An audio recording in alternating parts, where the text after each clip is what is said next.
Hello kids, welcome to our channel. Today we are going to listen to a wonderful Independence Day story.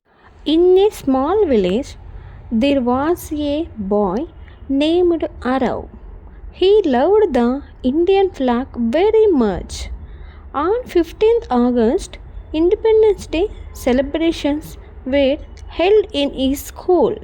Arav and his friends hosted the flag. Everyone shouted together, Jai Hind, Jai Hind. The teacher said, loving our country, respecting everyone, and doing our duty sincerely. That is true patriotism. Arav smiled and said, I will do something good for my country when I grow up. Thanks for watching. Happy Independence Day all.